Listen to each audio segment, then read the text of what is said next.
Are you ready for cocktails and conversation? This is Herspiration Happy Hour. Happy Wednesday and welcome to another episode of Herspiration Happy Hour Season 4 live. How are you ladies doing? Hello. Happy Wednesday. I know. This is your unapologetic diva, Dr. G. This is Cortina Peters, aka the Girlfriend Therapist. And I am Louisa Harrell, aka Radio Red. And guess what we are sipping on today? What are we sipping on today? We are sipping on a cocktail called Pims Cup. The reason why it's called Pims Cup is because of the gin. It's the brand of the gin is Pims. And so we have gin, we have sliced cucumber, sliced strawberry, sliced lemon, mint leaves, and sparkling lemonade. And what you do is in a tall glass, you stir the gin, cucumber, strawberry, lemon, and mint leaves, and then pour the sparkling lemonade on top. And so for the mocktail, you would replace the gin with ginger beer and replace the sparkling lemonade with regular lemonade. So in a glass, you would mix the lemonade, cucumber, strawberry, lemon, and mint leaves, and then pour the ginger beer on top. Interesting. I don't know. I don't like the mocktail very much. I don't like ginger beer, so I I like ginger beer only when it's in my Moscow mules. Okay. I don't like anything. I don't like any mules. Really? Because it has ginger beer in it. Yeah. Okay. Well, you don't have to put the ginger beer in it. You can swap something else out for it. I'm just gonna use this. That's cool too. Oh my gosh. So it is Wednesday, and like any other Wednesday, one of the things that we do is we highlight women who are out here championing and making a difference and all of those things. And so today, who is you all's WCWs? Who you're crushing on today on this fine Wednesday? I'll go first since I usually don't. So April is Sarcoidosis Awareness Month, right? I'm sorry. Is what? Sarcoidosis. Yeah, cordosis. I'm not familiar. Well, I'm going to tell you what it is. It's an inflammatory disease, which causes clumps of inflammation tissue called granulomas, and it can affect any organ in the body.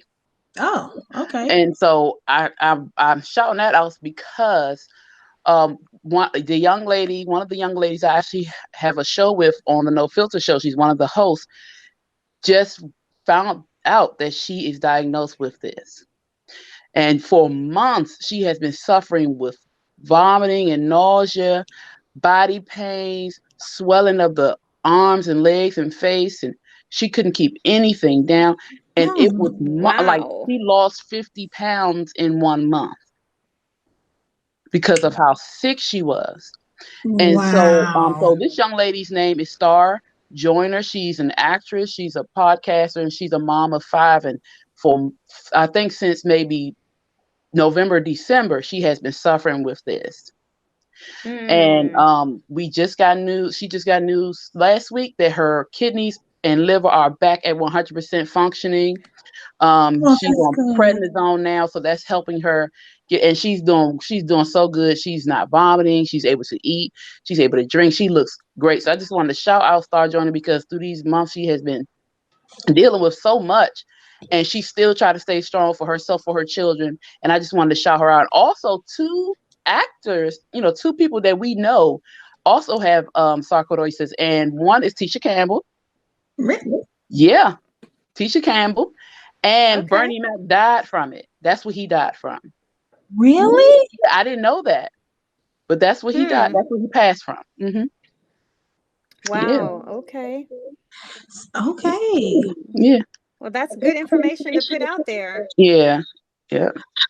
Well, my Woman Crush Wednesday is Maxine Waters, and the reason why I am crushing on her is because she is a very,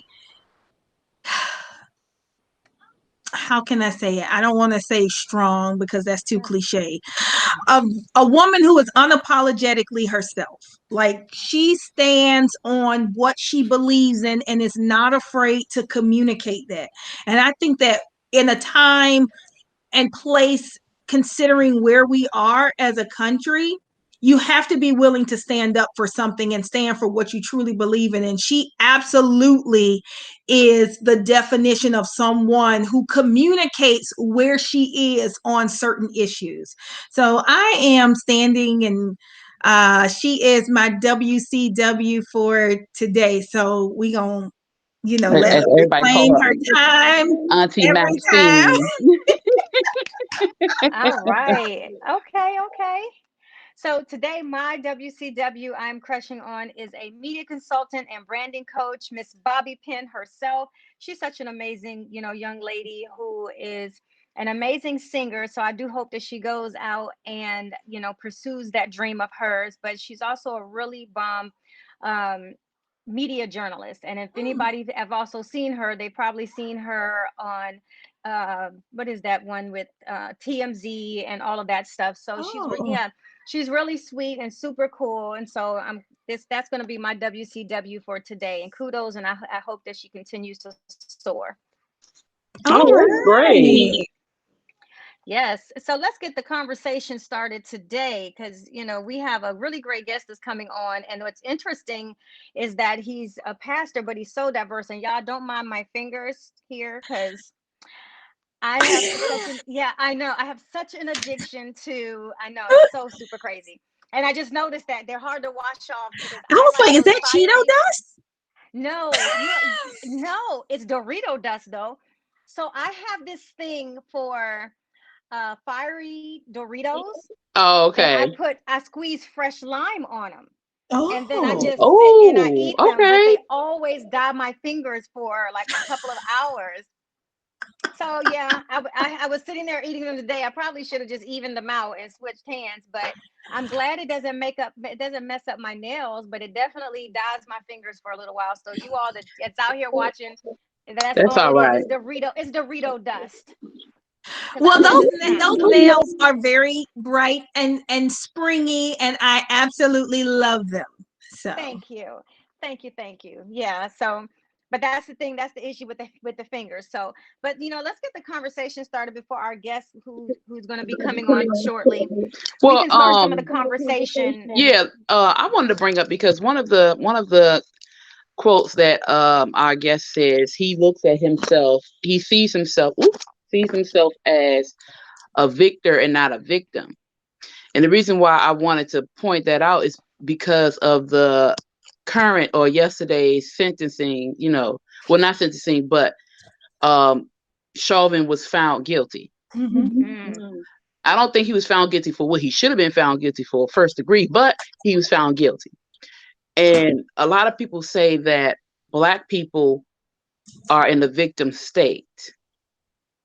And so when I read his quote, he sees himself as a victor and not a victim. That kind of made me want to bring that up.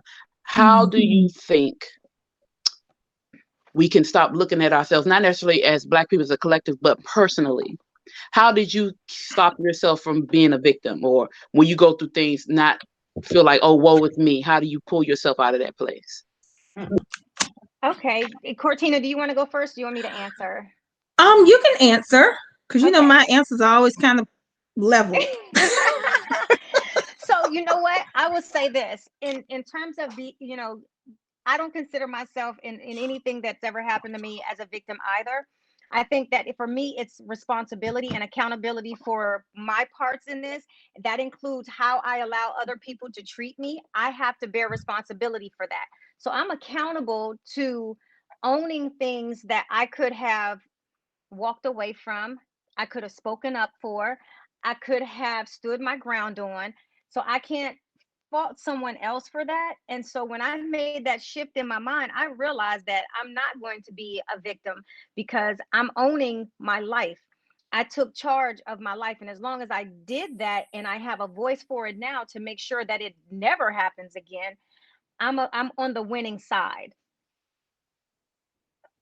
Okay. And I would say to that, when we're communicating how not to be a victim, we have to make sure we express and totally explain what that means, because some people take that to think that I just need to get over it. I just need to keep pushing through. But if you just keep pushing through, that's also not healthy, because it doesn't allow you to fully process how you feel about the situation or the experience that has just happened to you. So one of the things that I did, like when I was going through my cancer journey, like I never cried except for once, and that's when my first chemotherapy. I was just this whole thing like, I'm not going to be the woe is me. I'm just going to keep going. However, by me not taking time to see what my current circumstance was, I did not fully sit with the reality of my life. And that's what sometimes complicates the healing process, because you don't fully know how you feel about a situation, because you kept going on like, well, I got to keep this party going because I got 5 kids, or, you know, I don't have time to rest. I don't have time to breathe. I just got to get over it. But we have to remember, not being a victim does not mean not sitting in and understanding where you stand on a situation. Correct. Just because I'm expressing that I'm sad, I'm disappointed, I'm upset, I made them like I'm taking the accountability for what I did. We have to make sure that we are able to do that. Oh, feel that's how what you feel. Reality. Yeah. Feel what it is. Don't allow anybody to push you along and be like, oh, you got to get over that. Getting over it does not mean ignoring how you feel about it. Yes. And so, you know, when people say, oh, stop playing the victim. Well, just because I'm processing what I'm experiencing, I'm not looking for a handout. I'm not looking for a pity party. So we have to be able to separate people thinking we wanting a pity party from us being human and feeling what we're going through. So I like to say that I had to find balance in that, because I was always like, oh, well, I got cancer. Okay, got to keep on going. I had surgery. Got to keep on going. You know, like I can't think about it. But it really did hinder my ability to heal. So finding balance in not looking for sympathy and people to feel bad for you, but also being honest with yourself about where you are with the situation. I don't know. Do you think that when it comes to when you're taking accountability, that you are processing? Or no, do you think not? Because I think for me, when I took accountability, I think they're separate. I processed everything. And that's when I realized where I was falling short. Like I processed it to realize, wow, I need to hold myself accountable, because I realized there are all these times that I could have had a voice. I could have spoke up. I could have done anything, but that was because I processed it and I took accountability of those things. Yeah. So I think that's first. You have to acknowledge what was going on, or actually pay attention and look at yourself. And that's the only way for you to be hold yourself accountable for something. Because if you don't know what you're doing, or you don't see what you did wrong or right, or what you allowed, you're not going to hold yourself accountable. Well, I think it is possible to hold yourself accountable without processing. Right. So if I hold myself accountable for staying in a relationship that I know I shouldn't have stayed in, I'm like, damn, I messed up. But I did not process the hurt from the relationship. Okay. I took accountability because it ain't his fault, it's my fault. That makes sense. So dang, my bad. Oh, no, I ain't gonna do that no more. It wasn't his fault. Right. So I took accountability, even though yes, it was his fault, but I took my part in saying that I stayed longer than I should have. Okay. I took accountability, but I never processed how it affected me in the process, if that makes sense. So I think oftentimes it's a dual process, but you have to make sure that you are doing both. Yeah. So that's like healing, taking the time to heal, basically. Yeah, like how did that affect you? Like, take a look at it.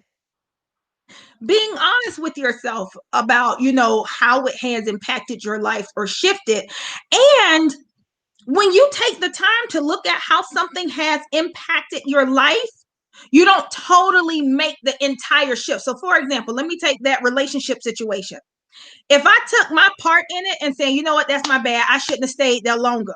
I took accountability for my parts in that messed up relationship.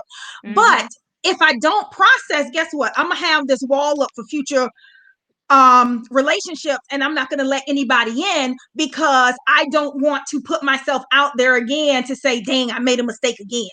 So if Yeah, that so- processing is not taking place, then you can't say that, you know what?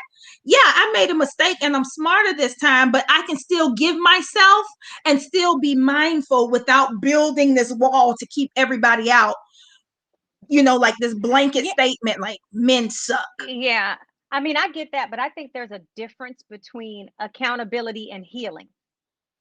It is. Absolutely. Yeah, so that's why I'm saying I think accountability starts the processing of things, and then there's healing that when you're willing to face things. Now, and you're right, not you can take accountability and not face things, but Mhm. I'm talking about the unapologetically and authentically taking accountability, which means you're processing to me. But You know, sometimes we can't let's process. talk. Okay, so let's stop this really quick because our guest is here, so we want Okay. to bring him into the conversation since it was what he said. So we're gonna get some information from his side. With that, let's welcome Mr. Ken Gordon. Woo! Hello. Hello. How are you? I'm wonderful. How are Elder you? Gordon. I'm well, thank you. Yes, thank you so much for joining us. So how are you on this fine Wednesday? So we're kind of talking about something that you said about not being a victim. Can you hear me okay? I can hear you fine. And being a victor. So when you made that comment, what would you know, in what context were you making that statement? Well, first of all, let me just say thank you so much for having me on this evening.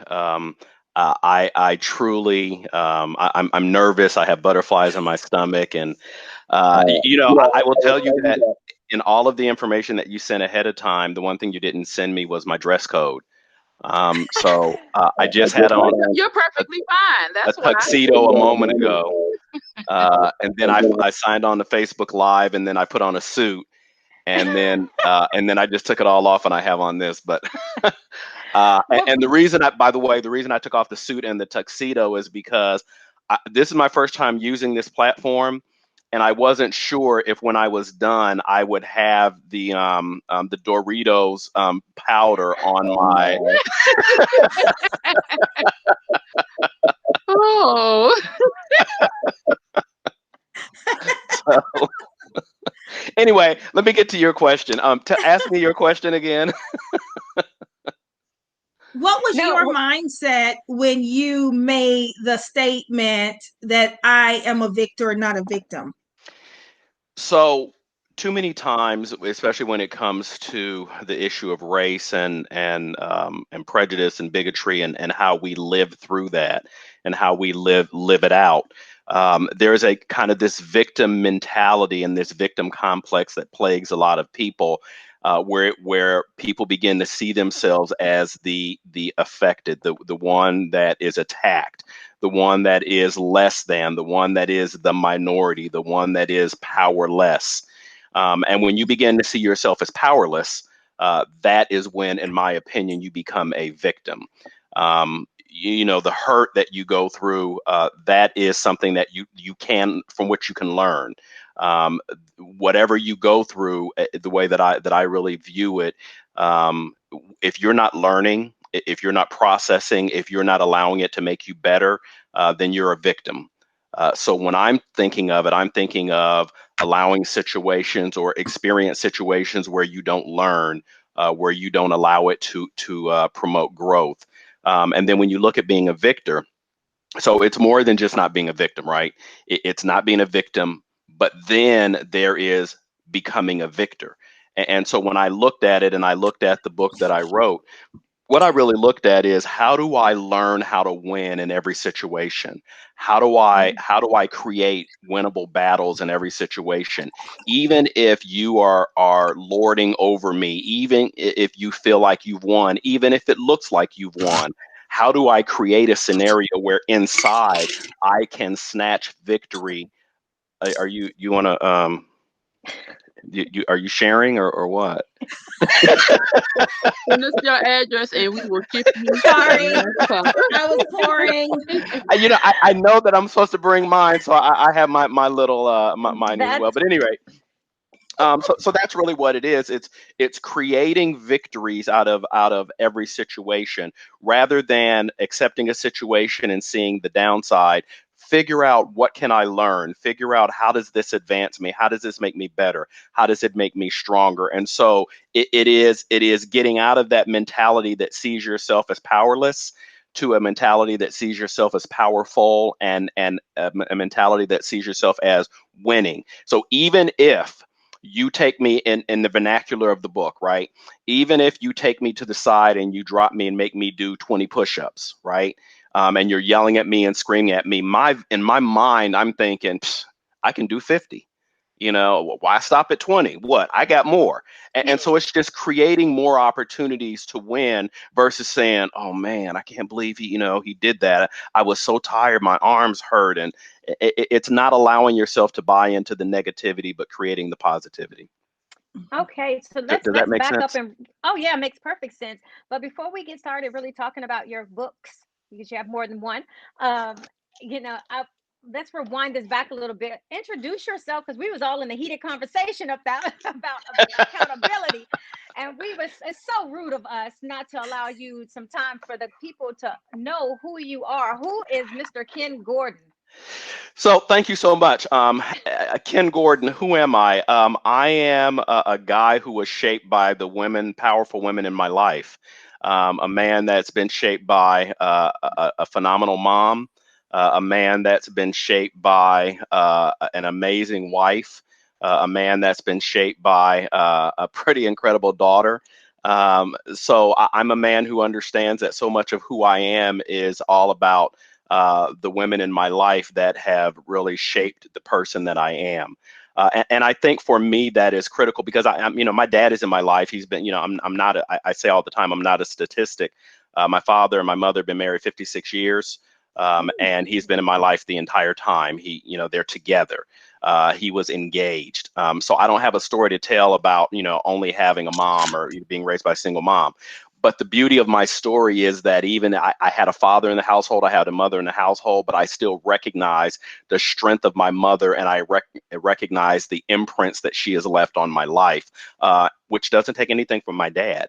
It just really, really shows the power of that female, influence in my life. So that's who I am. And so whether we're talking about my corporate career, whether we're talking about me as an author, me as a preacher, whatever it is, all of that has very direct lines to a female. Oftentimes on Sundays, I'm up preaching and giving my sermon, and my wife is sitting there telling me what, she and God are directing me on what to say. My mother, when in my corporate career, did so much about that. So ultimately, as a man, that gave me really kind of a really security of who I am, and it allowed me to really explore the parts of being a man that I think so many men miss right now, either through their denial of the impact of women in their lives, or their lack of having them in their life. And so because I had that, I was able to explore what being a man really is. In my counseling, I tell young couples that I counsel, I say to the young man, either getting ready to get married or newly married, I said, it takes a man to make a boy into a man. I truly believe that. But it takes a woman to teach him the kind of man he needs to be. Mm-hmm. And that is so important. And I say to them, if you allow your wife to shape you, you will be one heck of a man, because no woman wants a weak man. No woman wants an indecisive man who's not a provider. So allow that woman in your life to have that level of influence on you, and you'll be the best possible man that you can be. So that allowed me to explore fatherhood and being a man, and it led me into writing the books that I have, which are a total of 3, and the 4th one comes in the next 2 weeks. But that's who I am. Wow, that's so Thank you. much. I know. That's pretty amazing. I know. So we was on this other conversations about your books. So tell a little bit about like the structure of your books, because they, you talk about social justice, you talk about family, you talk about, relationships. What inspired you to write all of these different books?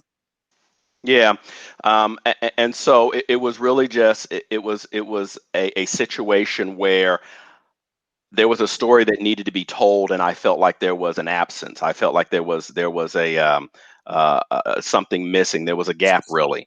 It was the lack of that story already being told in the way that I felt it needed to be told that created the opportunity. So when you take a look at Divorced but Still Dad, the faith principles of fatherhood for divorced men, when I went through my divorce, I was a preacher, I was a Christian, I was a good man in my head, um, and I needed help in understanding how do I go through a divorce and still honor God. Mm. And there was nothing out there. There were movies, or there were books by psychologists, books by spiritual people who were not divorced. But with all due respect, whoever that pastor, that mega church pastor is, you can't tell me how to go through divorce if you've never been there. I know the Holy Spirit can reveal it to you. I get that, but that's just not where I am. I need someone who's been there, who can talk to me about the pain and how they got up every day in spite of the pain and went to work or whatever. So because of there was a gap there, because there was nothing in the marketplace by a Christian preacher, pastor, that would go beyond just saying God hates divorce. The Spirit spoke to me and said, "You write it," and so I did. In the midst of writing that, there was a lot of self-discovery in that. There were a lot of things, there were a lot of epiphanies that really hit me in that. And one of those was, I was like, you know what? I am so sick and tired of the narrative that all men are deadbeat dads. There are so many good men out there who really love their kids. They may have a problem with their kid's mother, but they really love their children. But the narrative that you hear is that there are a lot of men, especially African American men, that are deadbeat dads, that are not interested in taking care of their children, not interested in being the kind of father they need to be. And so, the love of a father, the faith principles of the power of a father's love, is really a clarion call to men to say, hey, stand up. I mean, we get upset on the way we get treated, but it's partly our fault because we're not talking about it. We're not communicating it. And so it's a clarion call to men, and it's really kind of a way to have women understand, for the women who read it, oh, this is what he thinks about, this is what he goes through, this is what's in his head. Because a lot of women truly believe that their men don't care about the children. And it's because of that whole expression. And so that was really what led me to do that. As far as Bad Dogs, A Black Cadet in Dixie, when I graduated from the Citadel, are you eating Doritos again? No, I'm plugging up my phone.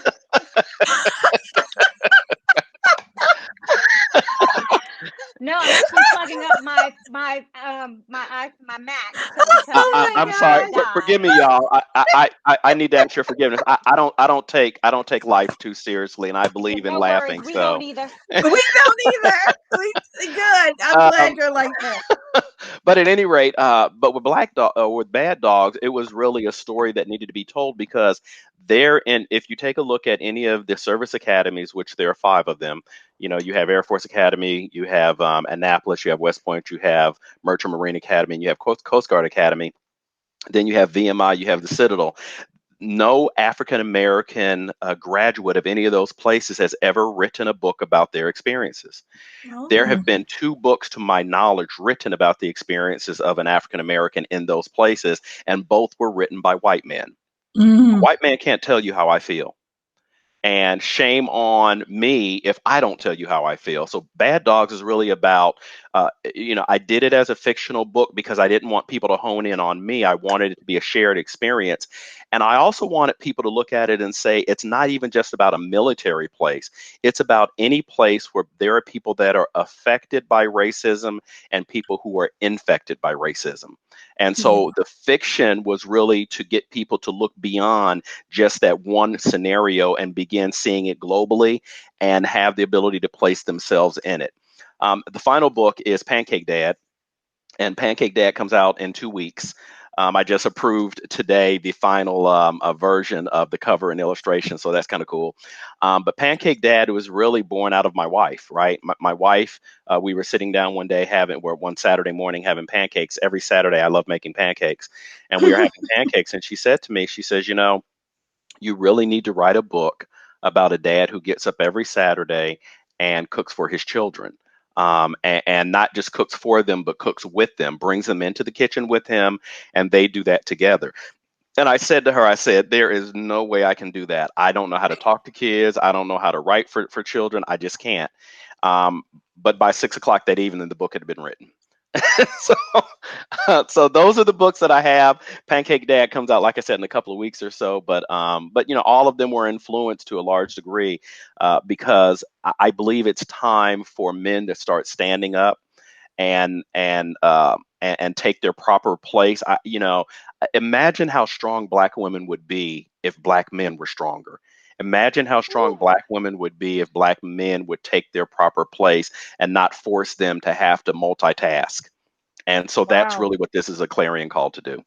Mhm. Wow, Mhm. Mhm. that's a mouthful. It is. It is. That's a mouthful that could go in so many different places. So let me ask you this: with the verdict, the guilty verdict, what are your thoughts on that? Yeah, so I watched really intently, and I read a lot of the different comments from people that didn't expect it, and I did not either.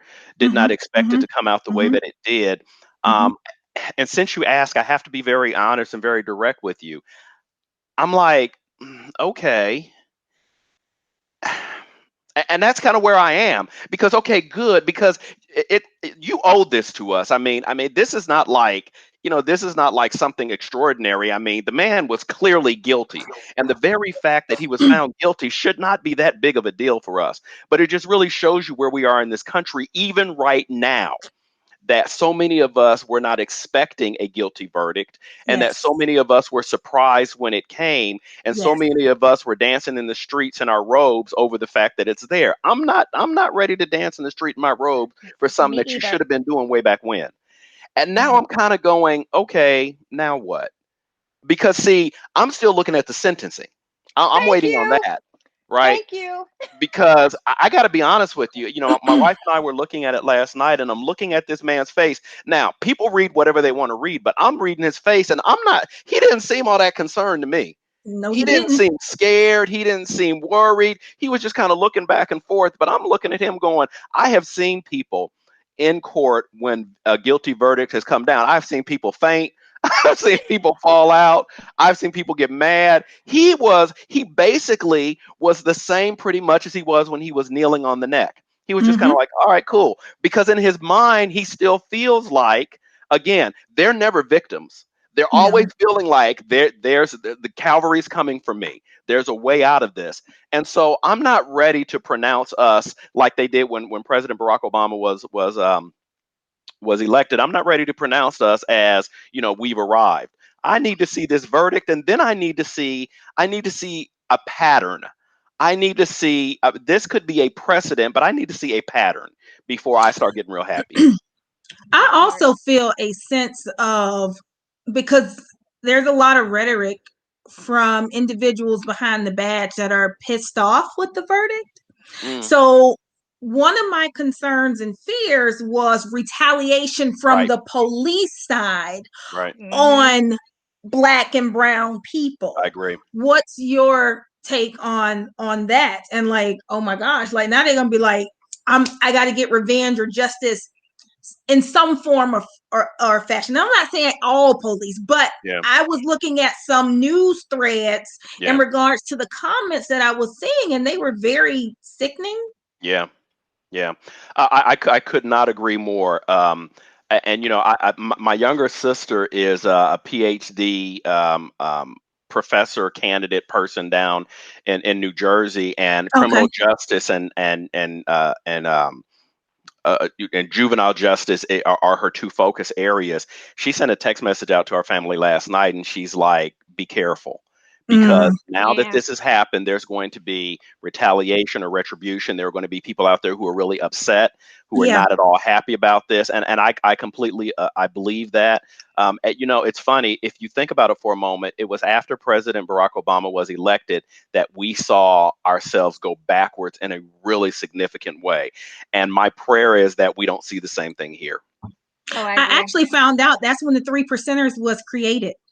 Really? In 2008, when President Barack Obama was elected. So Mm-hmm. that says a lot Absolutely. about what the state of the mind is of the individuals who really don't believe that we belong, or that Yeah. we're still 5/8 of a person, Yeah. and not Yeah. whole people whose lives matter. And something that you said earlier in regards to, it's really sad that we did not expect the verdict to go the way that it did, because we're Absolutely. so used to not being a part of justice. Yes. We've always Yes. been on the other side of it. Yep. In so many different cases and trials, that it's almost like, which is really sad. It is. It is that expectation, that low bar that has been set, and that expectation of least, if you will, is what we've really become accustomed. Mm. And how do you communicate interacting with law enforcement with your children? What are the conversations that you have, even with your congregation? What is some of the fears of the dialogue that you have with individuals in your congregation? Well, it hasn't changed. I mean, there's still a fear. I consider myself an upstanding citizen, but every single time a cop pulls behind me, it makes me nervous. It makes my stomach, turn up and down. I'm a 54, 55-year-old man soon. And I still think about the fact that I could be in jail, but for, the grace of God, tomorrow, just because I'm Black. And so, what I tell everyone is, don't let your guard down. Stay vigilant, stay diligent. Don't give them a reason, as if the skin color is reason enough for many of them. But we have a responsibility to not to buy into or give in to what they do. But I will tell you this again: victim not a or victor not a victim. The other thing that I say to them is become active politically. It's not good enough to just sit around and be in fear. We've got to vote. We've got to be active. We've got to run for office. We've got to, go to these meetings. We've got to show up in the places where these politicians are holding their meetings, and let our voices be heard. We are the sleepiest people in the world. Something happens to us, we'll jump out and march, and then after we get done marching, we'll go to sleep. And then we'll wake up when somebody else. And that's why I thought when they're talking about, oh, be woke, I'm like, yeah, because we go to sleep quick. Trayvon, we marched, and then after that it was like we went to sleep. That's So true. I just think we need to stay up, vigilant, engaged, involved. We need to be part of the political process, and not just always having to buy into it. So I that think the sounds like more proactive versus reactive. Something happens, Right. we're reacting. Yes. Instead of like keeping our foot on their necks and keep going. Don't lose the momentum. Keep Exactly. lobbying. Keep Because here's what's pushing real. what we want. Here's what's real, and this is one thing that I say all the time. There will come a day when a lot of white folk will get real tired of hearing this. My wife and I had a radio broadcast in Birmingham for a number of years, and one of the things we talked about was this concept, this phenomenon that a lot of white evangelical Christians will give you the fact that there's racism, but they only want to hear it a few times. And then after that, they're like, okay, shut up. Let's praise the Lord again, and stop talking about it. My fear is that there are people who don't look like us who go, oh, good, he was convicted. Now back to my, to my cocktail parties, back to my, quinoa, back to my, froyo or whatever. We've got to stay vigilant. We've got to continue moving forward, whether they like it or not, whether they want to hear it or not. That's irrelevant, because we are as tired of it as they are. Trust me. Oh, yeah. I think the other part when we talk about politics is that our focus is always on presidential and judicial, or the Senate or the House. I Yes. think the one thing that people miss is your local communities have a lot of say Yeah. about your well-being. So we Yeah. have to like start focusing on who are my local officials that then roll up that will have my voice Yeah. at the Hill. That's going to make Yeah. sure that my kids and my elderly parents and all of that, the state has its own money. Yeah. And Yeah. so the governors and the mayors, people need to know your councilmen. You need to know who these people are in your state. Yeah. Yeah, I think that's a great point. I was in New Jersey when I lived in New Jersey. I was on the school board. I was a school board president. I was on town council. I was a deputy mayor. I ran for state level Congress because I understood, thanks to my mother in large part, but I understood that it is the local politics that make the biggest difference in our lives. That's where our property tax comes from. That's where our livelihood comes from on a daily basis. The big ones are sexy. Presidential elections, they're important and they're sexy, but it's the local elections of your commissioners, your mayors, Yep. your town councilors, your school board members, the city clerks. All of those are the functional ones that to which we must pay attention. Oh yeah. And I would also say, even, like state, because I don't know if you guys know, but about 3 days ago, a law was passed. What we at Wednesday, Monday, a law was passed that it is a felony to protest in the state of Florida. So if, let's just say, you're out protesting and there is vandalism or anything in any other side that can be connected with the protest, if you are caught and you are willingly participating, it can be a peaceful protest, it's a felony. If you are caught, let's say the protesters are marching and walking across the street, if traffic is held up, guess what? You will be charged with a felony. But you know what that is though? That's them picking our pocket. Because the way a pickpocket works is they distract you with something big and then they come around on the side and they pull out something small. And that's what they're doing. They have all these big things going on, and the former president was good for this. He was good for, having all of these really big, shows. And meanwhile, he's appointing all of these judges. Mm-hmm. Meanwhile, Mm-hmm. he's pulling out our civil rights in these different areas. So, to your point, the reason why things like that are happening is because we've got to pay attention to all the different levels, to the Republicans, to the Democrats, to the independents, whoever they are. If they're in office, we've got to pay attention to Yes. them at every single level: municipal, county, state, federal. But I said it was Yep. really telling that the day before the verdict was Mhm. read, just in case it would have went the other way, it was like a behavior to close the mouths of Black individuals. And a lot of times people don't understand that, yeah, we protest for social justice issues, but other people that do not look like any of us on here protest for other reasons. Absolutely. And so because Absolutely. we are a really big Republican state,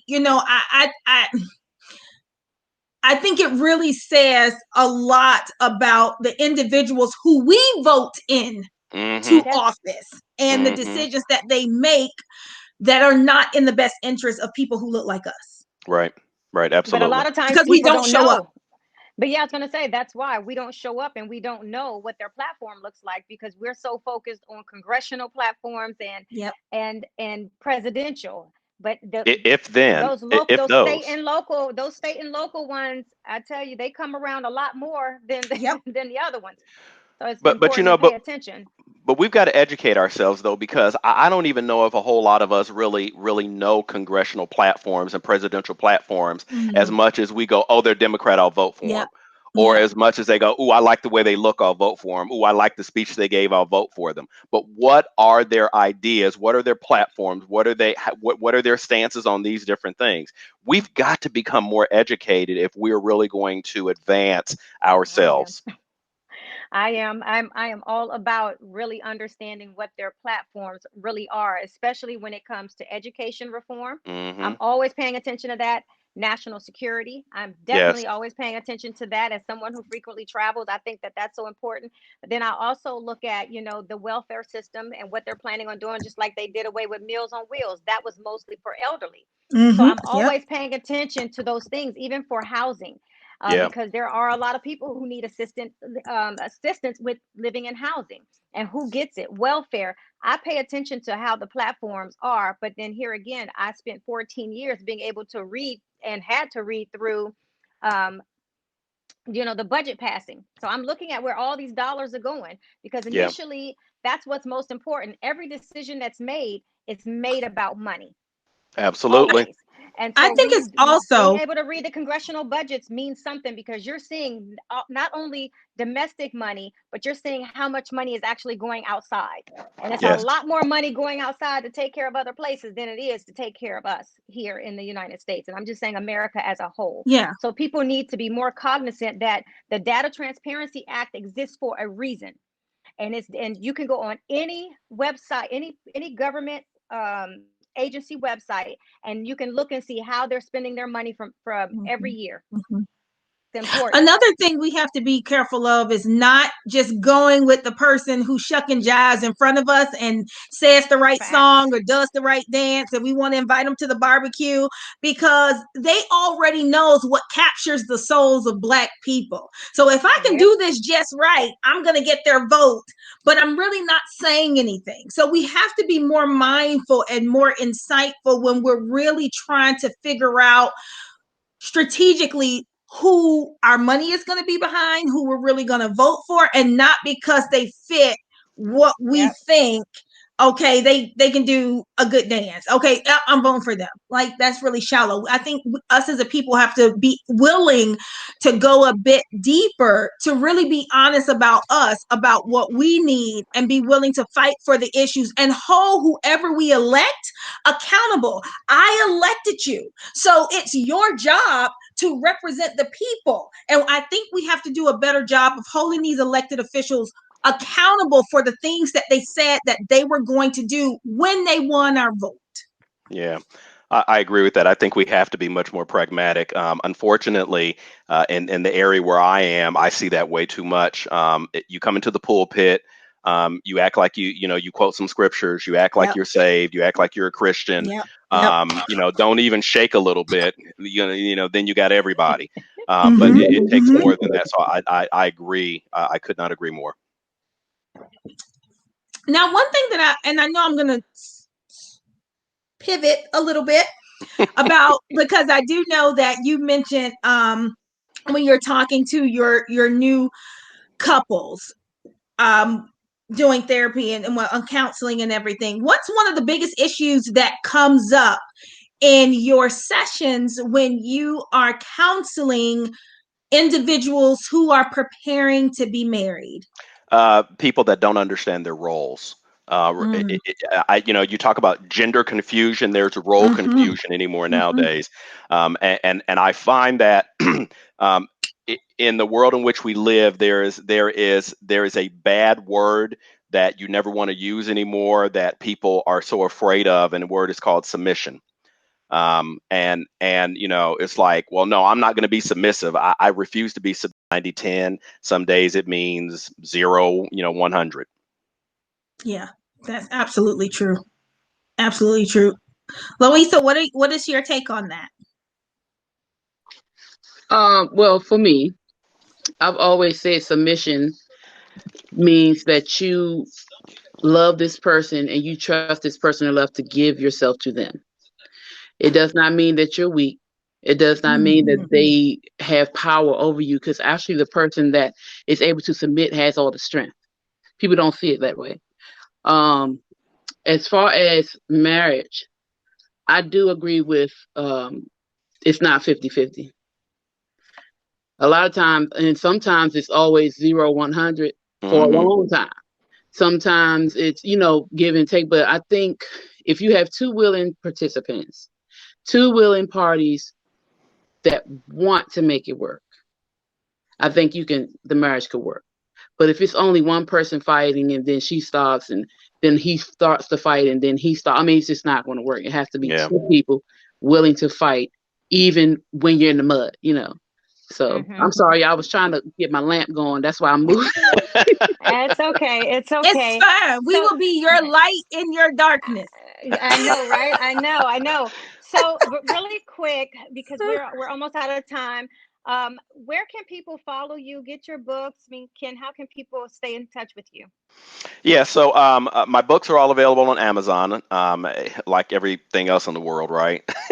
Amazon has created a new place in all of our lives since this whole COVID thing started. But Amazon, the books are all available on Amazon.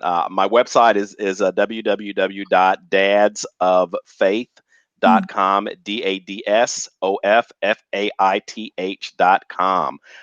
And that not only does it talk about my current books, and you can get the current books there, but it also gives you the list of the books that I am writing.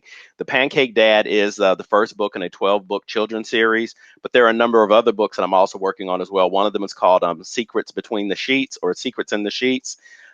Defiled, what is it? Defiled, Deceived, but Not Destroyed. And it's another fictional book based on